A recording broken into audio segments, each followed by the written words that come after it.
Hundreds of people today phoned the ZBC saying they sighted an unidentifying flying object. It was a bright, radiant light. I've never seen anything like it in my life. It was the absence of noise I didn't like. People from all over Zimbabwe were phoning the BBC to say, we've seen something weird. There were three of us that saw it. Myself, the co-pilot, and the pilot in the other aircraft. No winds, no nothing. Shiny oval thing. Ariel School, 19th September 94. Could you tell me what you saw on Friday? The silver thing in amongst this clump of trees. We saw this black figure running. His face was like this and his eyes were down here. I just thought it was some kind of alien from a different planet. When you looked at those children, they were absolutely credible. And whereabouts was it? In the trees over there. There was a big group of kids pointing and making a noise and shouting and screaming. The panic spread. Am I safe or am I not safe? He's a Harvard psychiatrist. Meet Dr. John Mack, a believer in aliens from outer space. We came away convinced that an extraordinary event occurred here. I think they want people to know that we're actually making harm on this world. How did that get communicated to you? It came through my head. Somehow there was a message about pollution from the way he was staring? Yes. I was just a hard-ass journalist. I could handle war zones, but I could not handle this UFO thing. I mean, I never felt this could derail my career. The dean wanted to know, what is he doing? Angels, yes. Extraterrestrials, no. John is lost at this time. This journey is literally to pick up the pieces and put them back together. Oh my gosh. I was right on the log when it actually happened. We are the ones who drew those funny pictures. Something that I'll never ever forget. I've drawn this again. But I usually kept it quiet. People think you're crazy. My husband doesn't even know about it. You feel so alone in society. Why is it that we tend to want to shrink this powerful phenomenon to our notions of reality rather than being able to stretch ourselves to expand what we know and to admit that we don't know? Would you like to see him again? Yes. And if you saw him again, what would you do? I'll ask him some questions. What would you like to ask him? I'll ask him what is he doing on Earth and what does he want with us.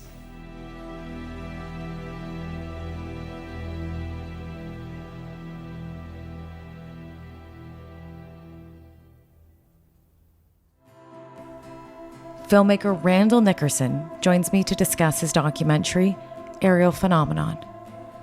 Based on the 1994 Ariel UFO sighting, witnessed by over 60 children in Zimbabwe, Africa. Join us as we get rebelliously curious. Randall, thank you for joining me on Rebelliously Curious. The Ariel School incident is honestly one of my favorite UFO stories. I've been following it for a while. When I came across it, it was on within James Fox movie, The Phenomenon. And in the end of it, he had these little nuggets that were your nuggets from the film. And ever since that day, I've been fascinated by the story and have been wanting to speak to you. So thank you for joining me today. Yeah, thank you, Chrissy. I appreciate it. So I want to start off by asking you, how did you come across this case? I saw the video of the kids from Ariel School. It was back in 1995 at a meeting that John Mack was speaking at, and saw those videos, and I just, whatever they were talking about the truth. I could tell, and they were such young kids. And it was, I think, 12 years later, because I was in the film world since I was young, and 12 years after I saw the original videos, somebody offered to say, would you like to make a movie about this? And I was just like, sure, absolutely. Yeah. Wow. But it got deeper after that, because I only had one set of, only one person's footage, and then I had to go to the school and discover, wow, 6 other people interviewed these kids too. Great. Because I had my questions in the beginning, like anybody would. Yeah. Yeah. How long did it take you to create this film and find this footage? It'll be 15 years in September of this year. Yeah. Wow. So It's a yeah, long time. a long time to even up to this date, we're still getting photographs, and it's a lot of people covered this. And actually, I look forward to that after this movie comes out. Who else? There's a lot of people that have been quiet and didn't want to be interviewed. And, maybe they'll come forward now. I hope so. They have a lot to add. They have a lot to add. Was that your goal then, creating this movie and doing this documentary, was to bring awareness, but then also to have more people come forward? Yes. Yeah. And in the process of making this film, when you're making a movie about this topic, you end up meeting a lot of people, that come up to you and say, look, I want to talk to you, and could we step aside and don't tell anybody, but this is what happened to me. That happened so many times during the making of this film. There's a lot of people that I hope have the courage to speak out and come out, because it's something we have to deal with as a species, as a culture, as humanity. It's important, really is. Yeah. So you personally believe that they were telling the truth, everyone that was involved, from the kids to the teachers to everyone that ended up seeing what happened. Yeah. It's just too many people, over and over. And you can tell when somebody's telling the truth, and it's particularly over time when they repeat the same story with one interview, one network or whatever, their story hasn't changed till this day. And that was 26 years ago. So I believe so. Yeah. And it was a total of 60 children. They say there were 60. I think I heard 60, 61. Was there any more that you ended up finding out? Was it way more than 60 that ended up seeing this? Or was it a group of people that saw the UFO and then the other or being, what did you find out as you were kind of unraveling that process? At one point I started to map the playground, because it's like a college campus. It's that big. I mean, their playground, there's one on one of their playgrounds. I mean, they're football fields essentially. But they're ones on a different level. You couldn't have seen things from that location that everybody else saw them. So, but the number 62 came from the number of kids that drew drawings. So there were a lot more than that. There were reasons why they didn't allow certain classes to be, they were already traumatized, so they didn't want to further traumatize some of the younger kids. So, and I understand that, but yeah, there was at least 100 kids, in my opinion. But at the time, they only counted who drew pictures, and they didn't tell, the media. They did tell John Mack that they didn't interview everybody because they didn't want to disturb the children further, the younger ones particularly. And I understand that. That was a smart move, actually. Yeah, well, it's traumatizing to most kids. Can you then? It was both. Sorry. Yeah, exciting. They say it in their own words. It was scary and exciting all at the same time. Yeah. And we'll get into the emotions of the kids and what they saw. I'd like you to, for everyone listening and watching, can you break down the moment when you walked into Ariel School in Zimbabwe and like what that feeling was when you walked in? And then even alongside Emily too, because you both had these moments, and Africa has this unbelievable feel and spirit to it. And I know that you spent a lot of time in Africa. So I would love for you to break down that moment and what you personally felt inside for us. Wow. It was hard. Because I was shooting. I shot, everything we shot was really happening in real time. So I was behind the camera, and when it was just having studied the video and talked to so many people, to actually be there was pretty amazing. And yeah, everything was still the same as it was in 1994. There weren't that many changes. They did make a field, another field, not that they needed one. It's a huge place. But yeah, the biggest thing for me was seeing the wall with all the kids' names on it. They made steps with the kids' handprints in it, like just beautiful things actually to do for students, you know. And but yeah, that was the moment I realized I could find them, you know. Everybody's names here, and it had their date, you know, of when they attended the school. But yeah, there were so many moments being in that field where they were walking that place where they saw it. We were sleeping about, me and my crew were sleeping about 50 feet away from that spot. Wow. There's now a house there, right next to, near it. And yeah, the people, the school, everybody was amazing, you know, the kids. And but yeah, there were some big moments where I thought, wow, I'm actually here. It was hard to find that school. It was really, that was a journey.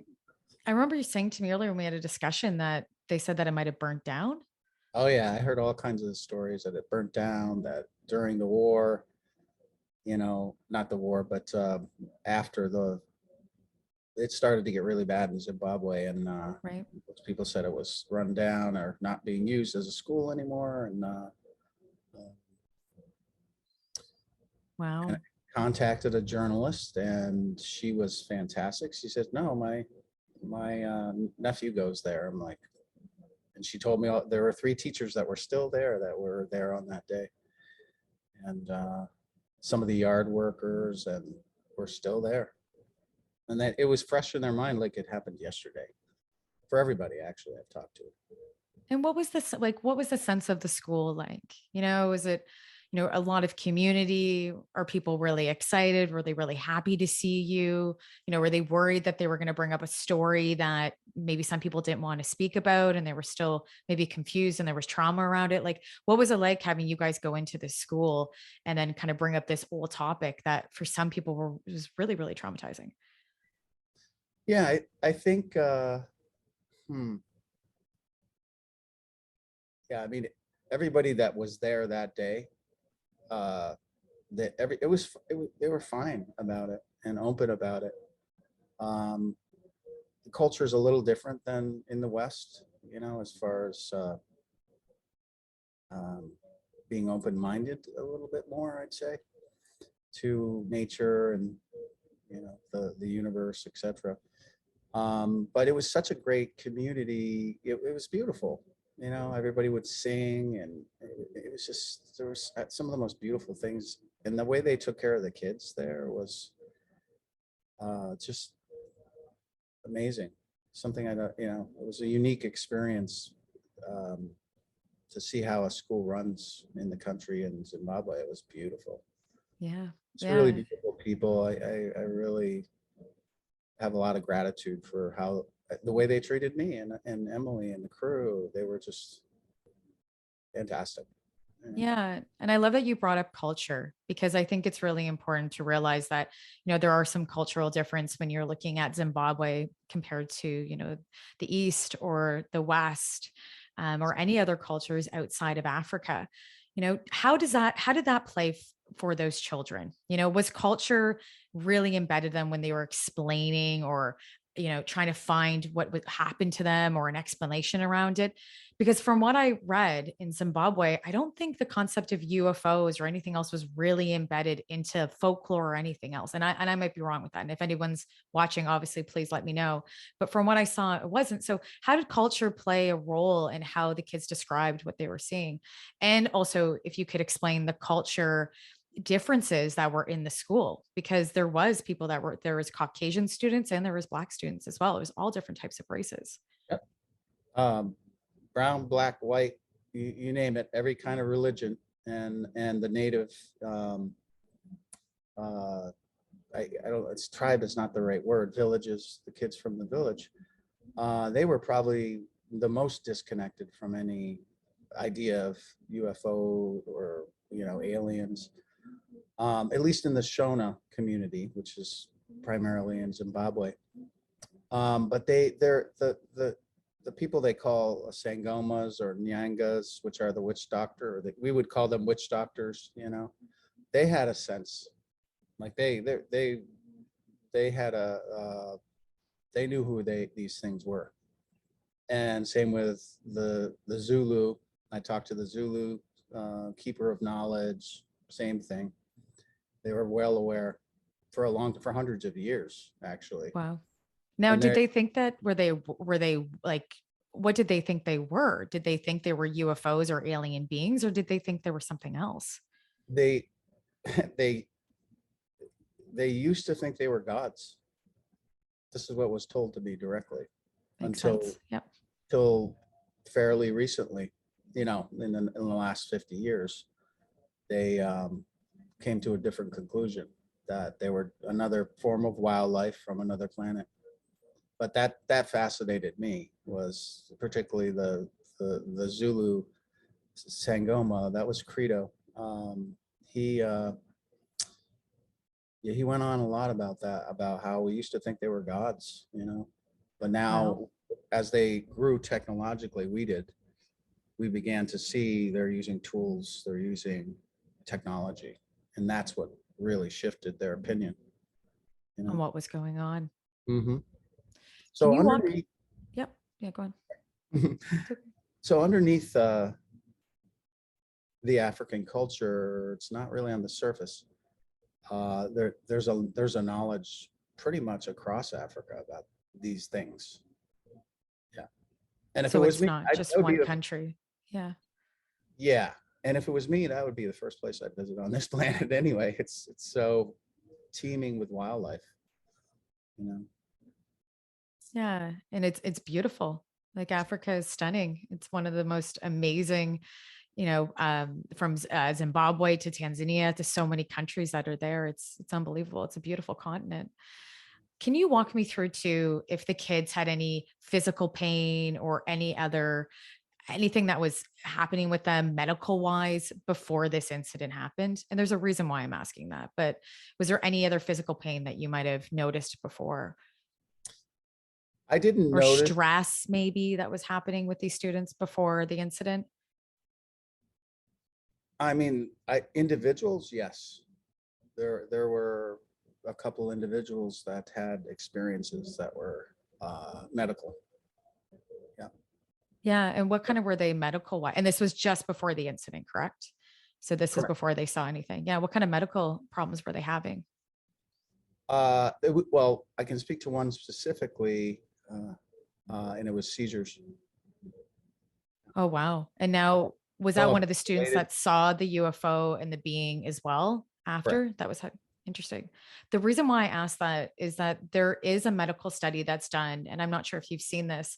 The National Library of Medicine released a paper called "The Episode of Mass Hysteria in African Schools." And so there was a writer that ended up doing a research on different countries from Tanzania to South Africa and to Zimbabwe. And there was more than that ended up having school children having mass hysteria. And most of the time it came from them being ill or stress, and then having right directly after having a mass hysteria episode, and then infecting everybody else around them and the rest of the school children. Did you look at that case, or, it even being an option that this might've been mass hysteria? Yeah. Sure. I haven't read, I'm not sure what type of, oh, okay. Was this around the Takalash with so there is a kind of like leprechaun type of, lore in Africa about this thing called the Takalash, that comes into your room at night, goes through walls. Everything that we know about this phenomenon has been in their culture for a long time, but it's called the Takalash. Yeah, I wondered about the mass hysteria. I talked to a lot of psychiatrists about it, psychologists, and showed them the footage. And my question to them was mass hallucination. Like, was this some type of mass hallucination or the problem with mass hysteria, in my opinion, was there was just too many people, and it was the same story. Like, and they weren't. It wasn't. How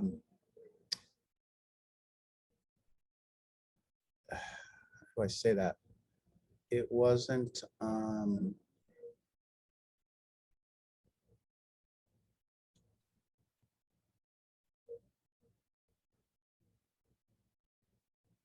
sorry, It's okay. no, it's a great question, because during the whole process of making this film, I had to always ask myself, what else could have happened here, And I think it was the adamant conversations with the teachers, with everybody that was there, the reporters, the researchers, and the kids, that made me shake my head, just like, I don't think that was what happened here. And also, their descriptions of what they saw wasn't standard. It wasn't, you know what I mean? If they were going to make up a story that was so consistent, I would have, given what was in the media at the time, they should have copied. If they were copying anything, they would have copied that. They wouldn't have come up with that such a unique story, because it's not the only time this has happened with the descriptions they gave, but it's very few. It's very few throughout the history of the phenomenon. So, I mean, I'm open-minded still, but everybody, the people, the witnesses, they're gonna speak for themselves, and hopefully more and more people will come out, and we'll get to the bottom of it, but I'm convinced as I can be. I think it was a significant event. They never changed their story. Like, it just, over years and years of time of being interviewed again and again, and even with me, it's the same thing. And they didn't see their interviews when they were kids. They don't have those tapes. I do. So, and they'll get them after the film's out, but I know exactly what these people said. None of those were aired. So to meet them as adults and have them tell me the exact same thing, nothing added, nothing missing. It's like, okay. But I'm sure people are gonna, attack it in any way they can. I'm sure. Just mass hysteria, mass hallucination. Yeah, sure. But I think also a problem with a lot of critics is that they don't keep an open mind. Well, maybe, maybe. And that's the doorway that we got to keep open. And just, there's so many people that have reported this or kept quiet about it, for fear of being called being labeled. Yeah, ridiculed, labeled in some way.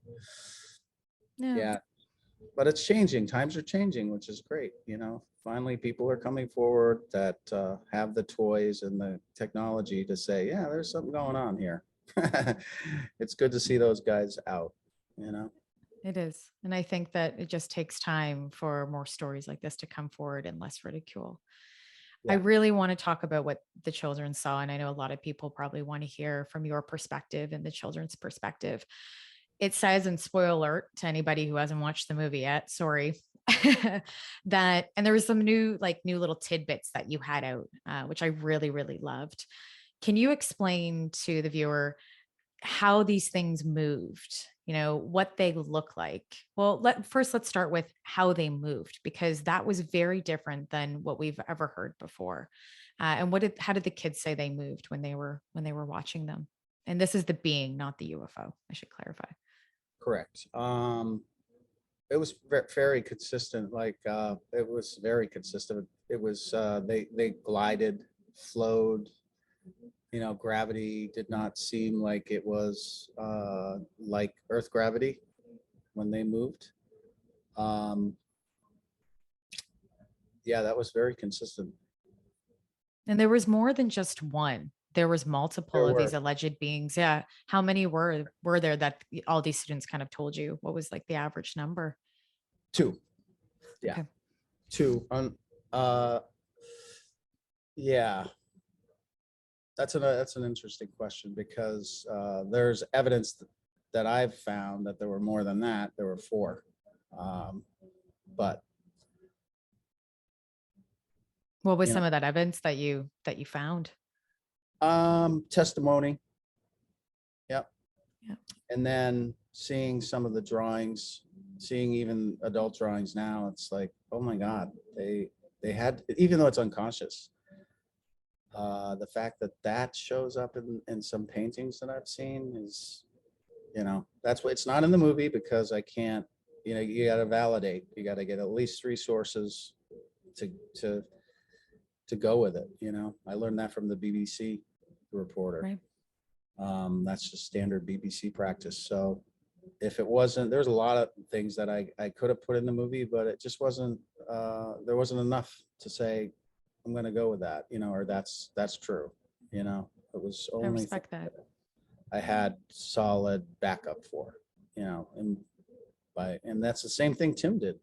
Tim Leach was the reporter for BBC when he was the first one on the scene. And he had so many people, so many witnesses that he was good with putting that story out. It wasn't just kids. So Right. And there was a smell, correct? Or was there a smell? I know we've talked a little bit before too, but was there I believe you said there was a smell, unless my memory is wrong, but there was some kind of smell that was attached to this, wasn't there? Actually, I never heard any of the kids talk about that. It was more the sound, Yeah. It was more what they saw, what they felt during when they had the close contact with that one particular creature, being, whatever you want to call it.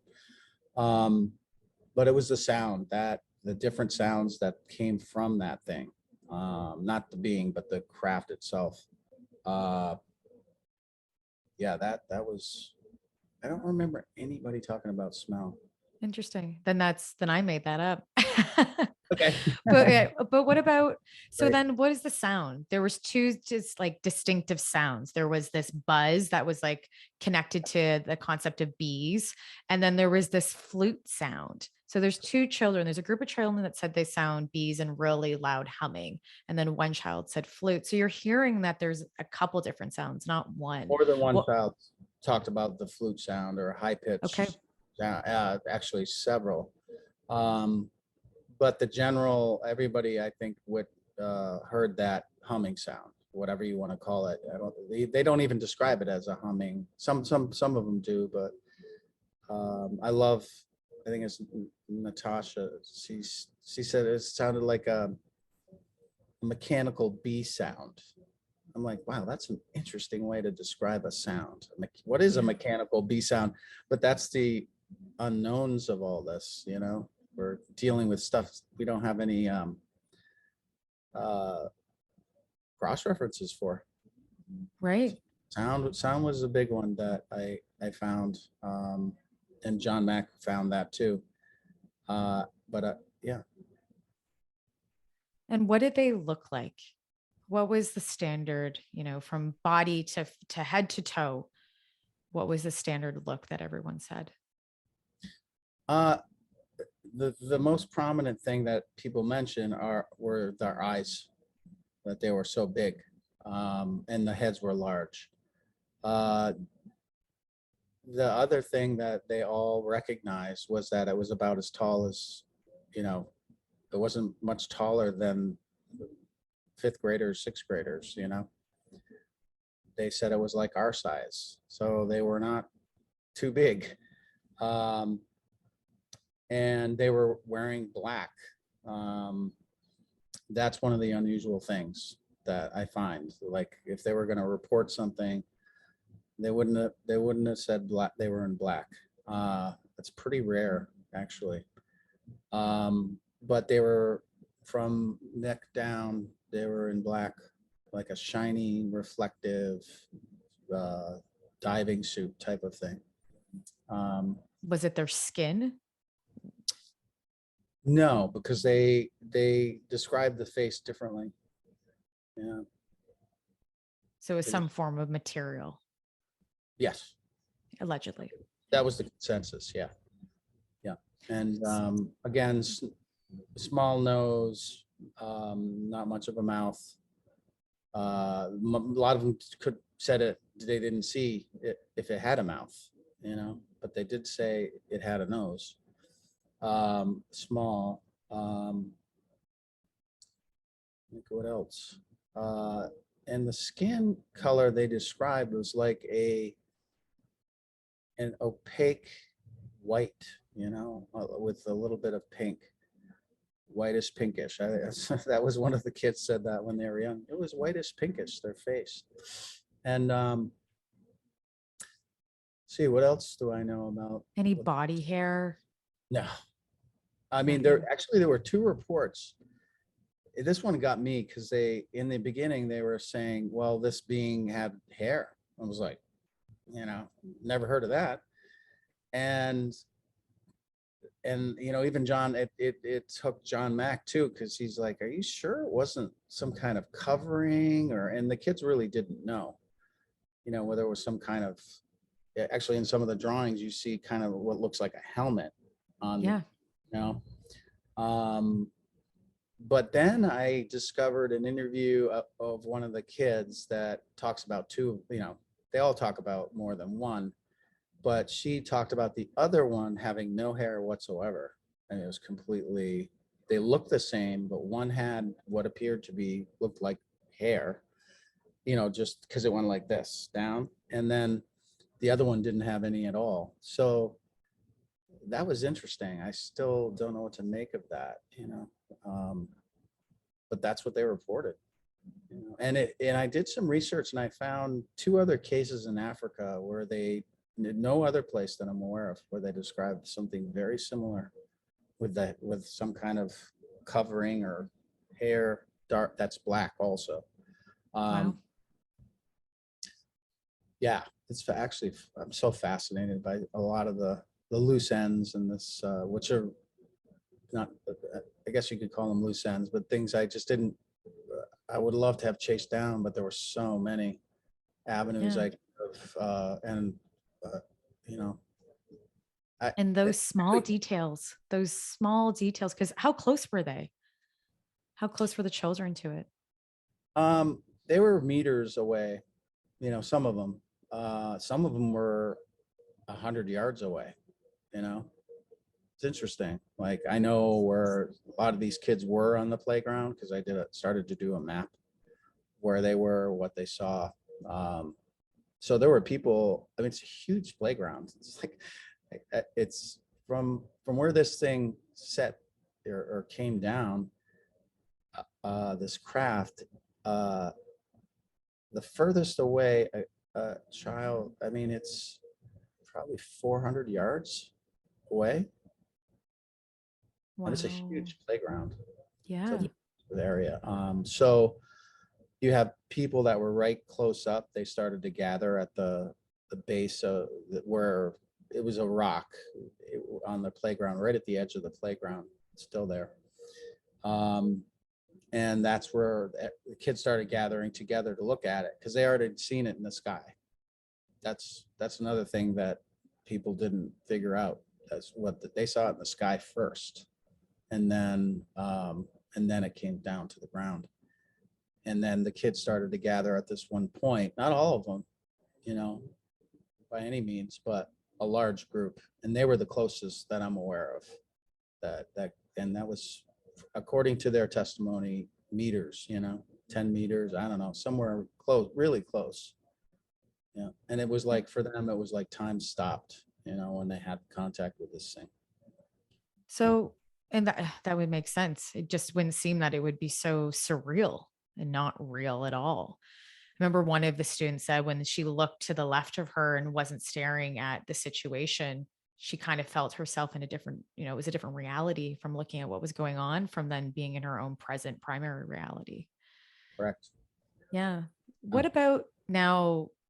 So when the ship landed, did they see the being or the alleged being walking out of a UFO, or was it just there? And also, what did the ship look like? It was oval, the kids tell it better than I do. It was like a disc. They describe it as a disc. The native kids described it as two baskets, one upside down and one. That's how they describe it.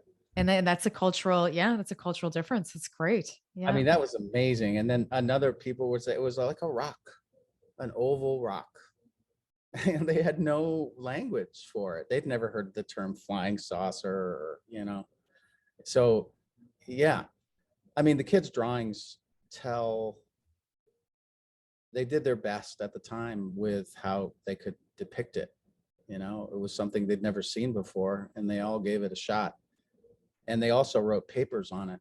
You know, their teachers had them do like storybooks about what they had experienced. That was also telling, because they all, like one of the teachers said, you know, they all saw the same thing, but they all had a different way to describe it. But she knew they had all seen the same thing.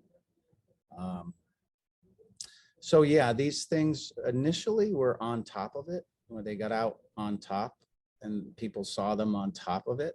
And then one of them approached the playground.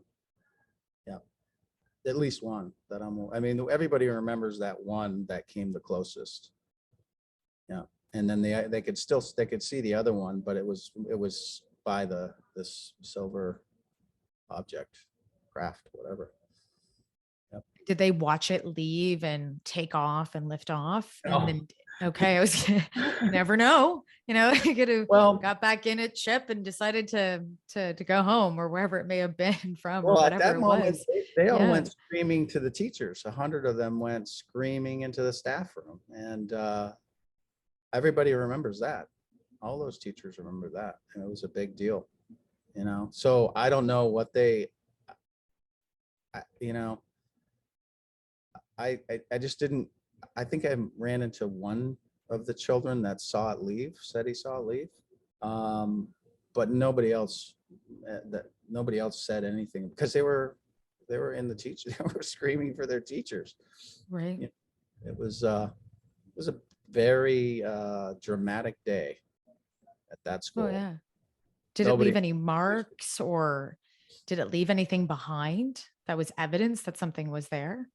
Because they say that with UFOs, sometimes there's burnt grass and there's different evidence from a landing. You know, it was radiation, I believe, like we're using different technology like trimeters or anything else to, you know, when you were there, because I believe Cynthia Hine did, but was there anything that you ended up maybe observing yourself and doing some research in that department, along with then, was there anything left behind in 94? Well, initially it was reported that there were burn marks on the ground, but whatever happened, if that was correct, they didn't stay on the ground. The BBC cameraman, he talked about this, about the things they found or saw, these marks on the ground, the swirling of the grass. The other cameraman who did the work for John Mack, that man needs to be interviewed, because he shoots for National Geographic. He's in the wild all the time, and he said whatever happened there, because he walked that property, he'd never seen nature behave that way. He'd never seen, like, there were dead what are those little things, those mounds they got everywhere, termites. Yeah. Which usually, he said what the effect on the wildlife was something he had never seen before. And this guy still shoots for, you know, he's always out in the wild, whether it's on the rhino, saving the rhinos, whatever, or for nature you know, that's what he does. So I have a lot of trust in him. I've talked to him several times, and he said, yeah, there's something was really wrong with that site. So I never went personally. I wasn't looking for radiation or anything like that. It was a long time ago. So I figured, you know, testimony's really important. If there is something there, I hope somebody finds it, you know, or somebody else goes back with the proper equipment. I don't know. Yeah. And the students said that there was some kind of, they were told telepathically, you know, from about saving the environment, or that we shouldn't get involved and go too deep into technology. Was there anything else outside of those two statements that we hear all the time, that the children were told telepathically from these alleged beings? No, that was kind of the. Was it all of them? No. Well, all that I've spoken, there's a lot of the children when I, found them, they were afraid of ridicule, didn't want to be interviewed, but they told me in person, but it's not on camera. So, so there's a lot about that people won't even talk about yet, but I hope they do. There's definitely more than a few kids had that experience. That's for sure. Yeah. And it seemed to be, in my opinion, it was all about their how they see us living, and basically telling us what they see, and just sharing some advice from a higher place, I guess, And then a reflection of who we are. Yeah, and in '94, I mean, we weren't talking much about this. We weren't talking about not so much like climate change, and it wasn't, especially in Zimbabwe. That wasn't a huge topic of conversation. And John Mack got that out of the kids, but it appeared early, 2 weeks after the event, and from somebody else who interviewed the kids, that they started to talk about, they were trying to tell us something.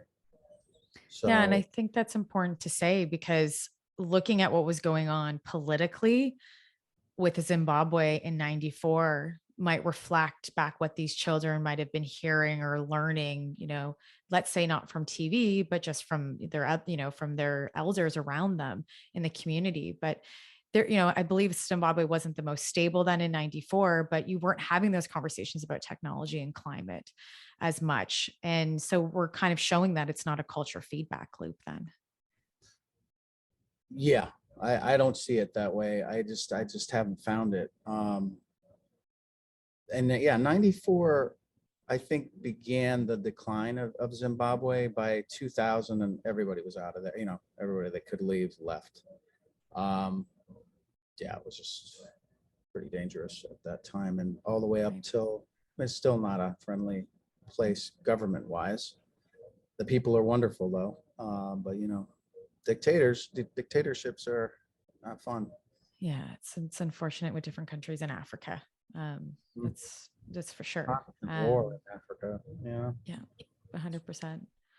Now, John Mack, when I watched this, and I noticed a couple times with him, he's an amazing and wonderful, he was a wonderful psychologist from Harvard. He was the head of the department. He was so well respected. But there are some times that he has leading questions with these children, and you can tell that he's having a leading question. Do you think that potentially, without knowing, that he might have been putting some ideas into those kids' heads because of the leading question? Well, yeah, I definitely saw that. I kind of think I know why I think he made up his mind really early on about what had happened there after just a few interviews. And he had already been working with 100 other, he'd been studying this and really digging deep. So I see the leading questions, but what's shocking is how these kids answer. They don't follow that lead.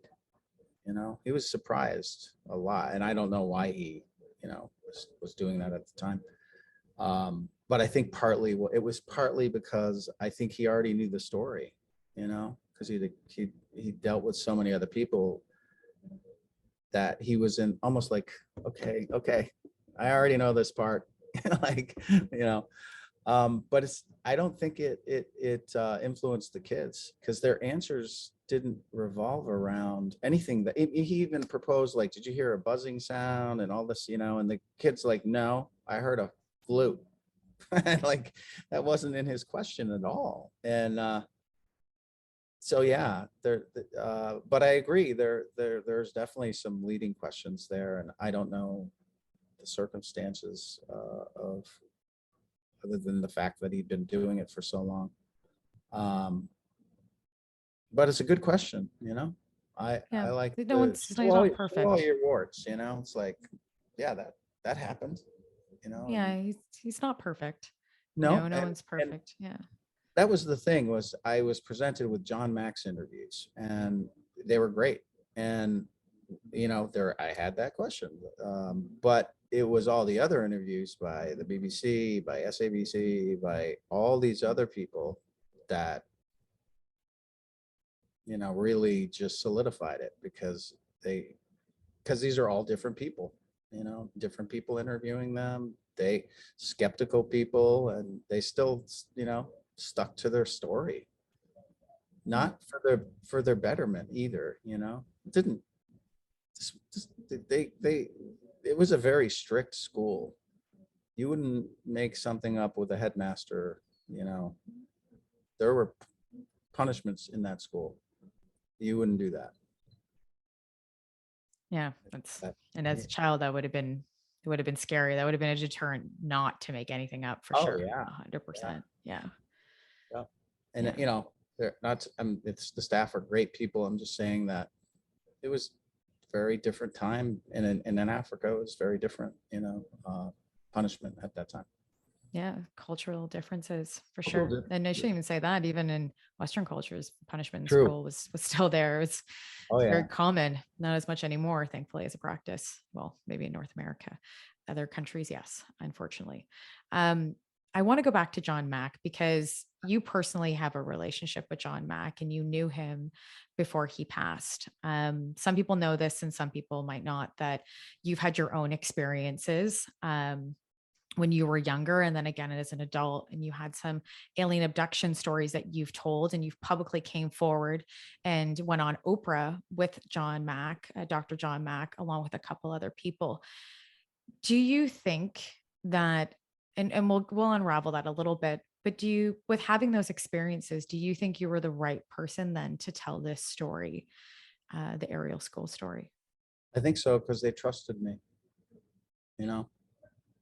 I don't think they would have talked so openly with people. It wasn't like I shared my experience with them, but I knew the sensitivity of it, you know, that, you know, it was also hard because, all right, I'm trying to direct a film, and I'm going to have people say, well, you know, you got a conflict of interest here, you know? Right. So actually it made me have to be extraordinarily objective. You know, I had to be. And I cared when I saw, I mean, I knew what those kids had seen. I'd seen it myself. It's similar to as a child. I saw them. How old 10. were you when you had your experience? Yeah, you were 10. Mm-hmm. Yeah. And then how did you go along meeting John Mack? Because all of this like really does parallel itself. It's an unbelievable story. And it's such your story along with the Ariel School story and even John Mack's story. They're all three unbelievable. So how did you go about, did you find him? Did he find you? And then, you know, what was the work that you did with him as well? I found him after, it took a long time. I just didn't want to even believe it was true for all the way till it happened again when I was in my 20s, 23. So, yeah, as soon as I was sure, because it's not something you really want to have in your life, to be honest. It's very disturbing. So I found John Mack because I was reaching out for anybody that knew what was going on. I mean, that was not supposed to happen in my world, you know, my worldview of things. I sure didn't want it to be real. So yeah, John was helpful. You know, I didn't come to him with, you know, I came to him, I didn't have hypnosis or anything like that before. I remembered everything, well, you know, like these kids did.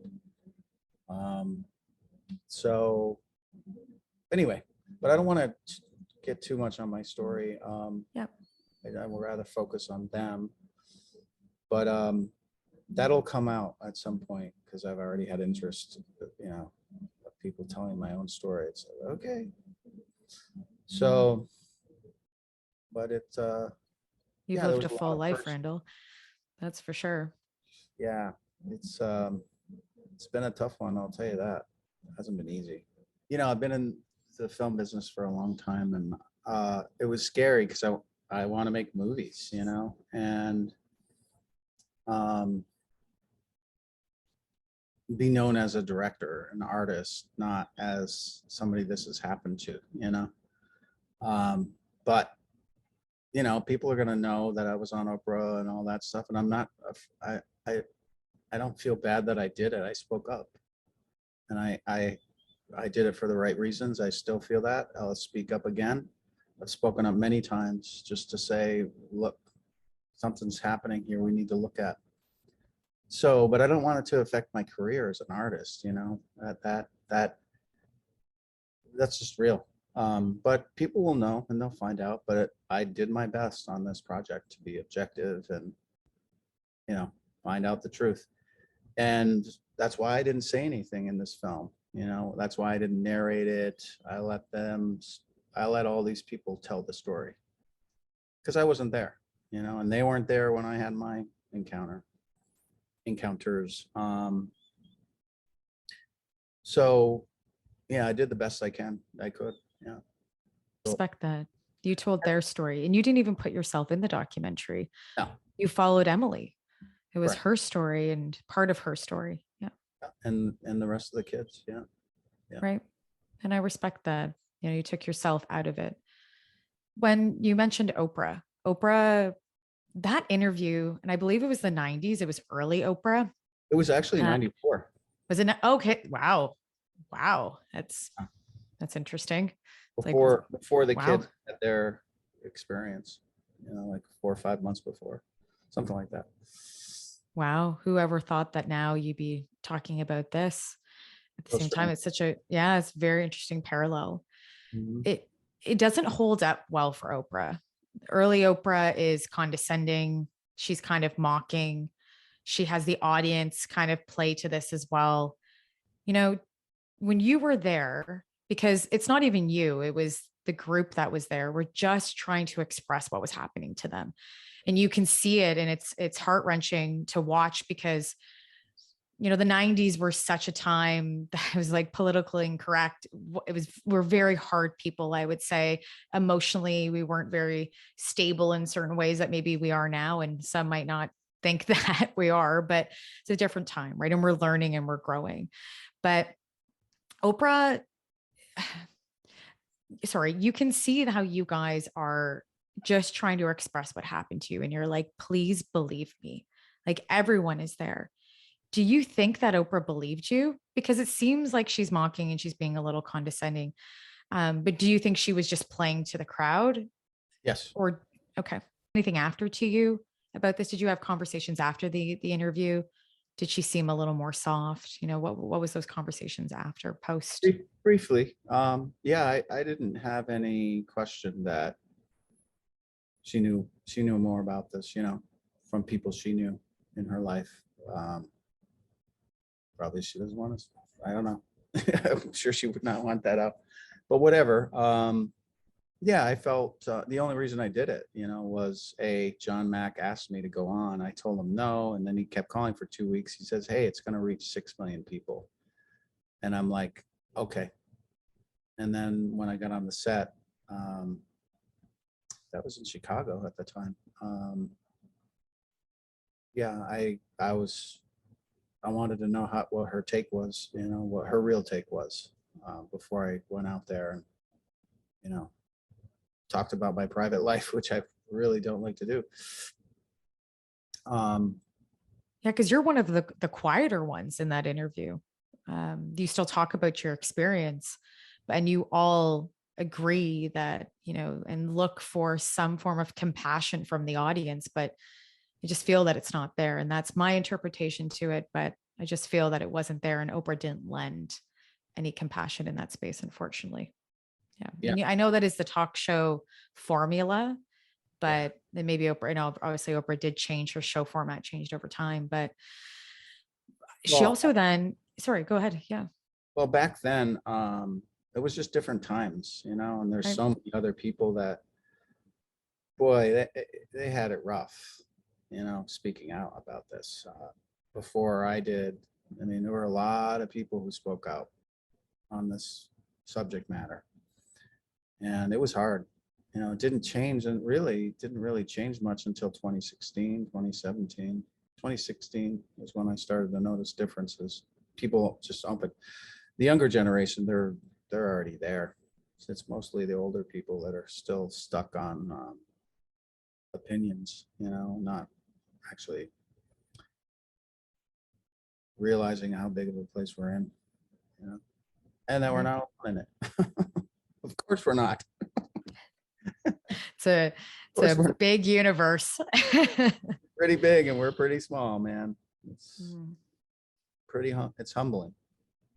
Yes. Oprah then decided to put the interview online recently. Do you think that was because the UFO conversation is a little bit trendier now and she wanted to be part of it, but she discreetly put it online? Or do you think that was kind of like a little bit of acknowledgement to what happened to everybody in that segment, and maybe acknowledging that what happened to you was true, and her acknowledging to how she even reacted in that piece? And again, we don't know. Oprah would have to tell us, but this is kind of your thoughts.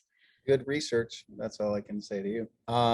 Yeah, she put it online. What was interesting was there was 7 of us, I think, all together.